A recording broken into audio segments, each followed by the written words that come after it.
Okay, so now that we've seen enough of like, let's move on to the next one, which is in. Let's first see the syntax of in. Let's say it uses where manager ID. So let's start from employees where manager ID in 111 and 177.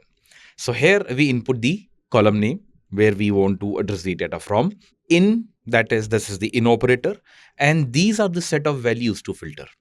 So I'm saying, give me the entire data where in the column manager ID is 111 or 177. That is, the manager ID must lie in this particular set. Although the set over here contains only 2 elements, we can have multiple elements over here. We can have 10, 15, 20, as many elements as possible. So I'm saying, fetch the entire data where manager ID lies in this particular set. Of course, it can be done for numeric data. It can also be done for textual data, something like this, where first name is in Aman or Candy, right? I'm just using 2 examples. It can be any number of names over here, right? Any number of elements in the set. And before we understand that, we just need to remember that whenever I put text in the set, the text has to be in single quotes, okay?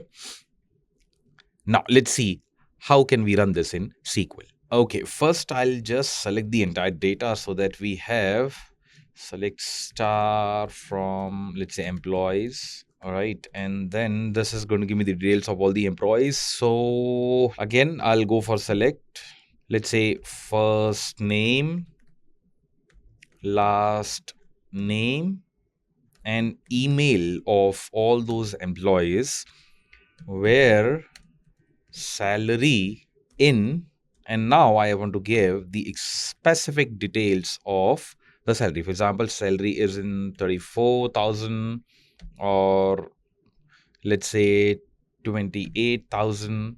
I'm just looking for the values which are reflected over here in the top 3, like 29,000. Right. So these 3 will definitely be there. If there any other employee which will have any one of these 3 salaries will be reflected over here. Right. So I'll just end this where salary in this. Okay. Let me select this and do it again. First name in the field list. There is, okay, unknown column. Oops, sorry, I forgot to give the from command, right? I had to tell them which table from employee. And now if I run this, they should run. What is the problem here? Email from employees. Let me rerun this thing. Let me rerun this. Select star from employees.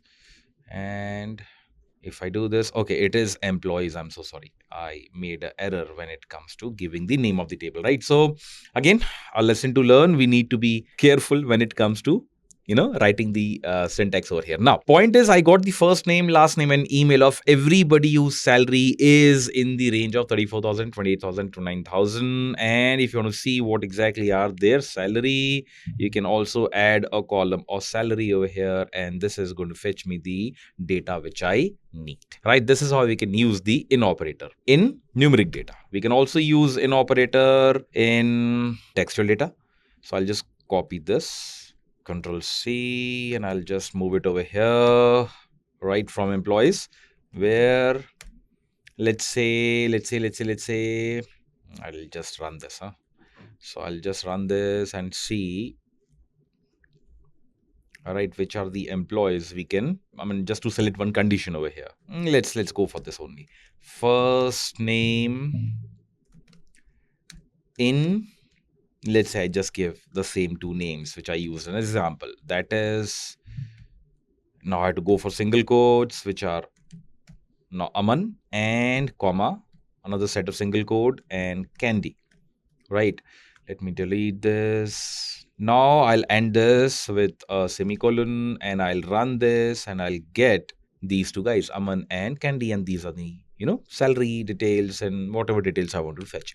So this is how in works in SQL.